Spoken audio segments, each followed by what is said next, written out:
Find the indicator terms of the sequence whose nth terms are given by.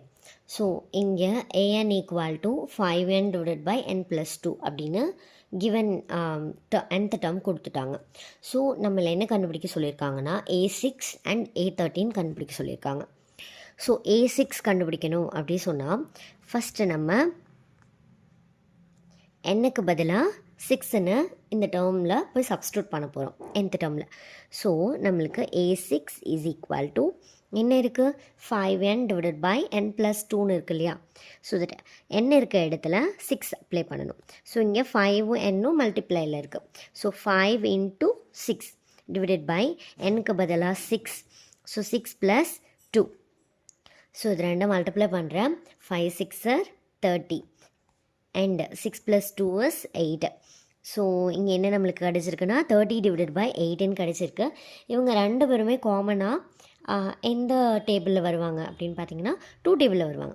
So நான் இதை 2ஆல் strike பண்ணுறேன்.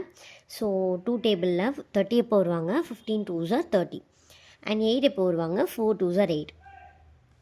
So நம்மளுக்கு என்ன கிடச்சிருக்கு அப்படின்னு கேட்டிங்கன்னா 15/4 கிடச்சிருக்கு. அப்போ a6ஓட ஆன்சர் என்னது அப்படின்னா 15 டிவைடட் பை 4 அப்படின்னு நம்மளுக்கு கிடச்சிருச்சு. ஓகே, ஸோ அடுத்தது நம்ம என்ன கண்டுபிடிக்கணும் a13 கண்டுபிடிக்கணும். ஸோ a13 அப்படின்னு சொன்னால் நம்ம என்னக்கு பதிலாக என்னென்னு சப்ஸ்டியூட் பண்ணணும் 13ன்னு சப்ஸ்டியூட் பண்ண போகிறோம். சிம்பிள், இதே மாதிரி தான். So a13 is equal to 5 என்னும் மல்டிப்ளை. ஸோ தட் 5 × 13 என்னக்கு பதிலாக இப்போ நம்ம 13 அப்ளை பண்ணுறோம் இல்லையா. ஸோ இங்கேயும் 13 + 2 இது ரெண்டும் மல்டிப்ளை பண்ணிக்கலாம். 5 × 13 65 ரைட்டா. So 65 divided by 13 + 2 is 15. இவங்க ரெண்டு பேருமும் எகைன் 5 டேபிளில் வருவாங்க. ஸோ இது நம்ம 5 டேபிளை மைண்டில் வச்சுட்டு இது கேன்சல் பண்ணணும்.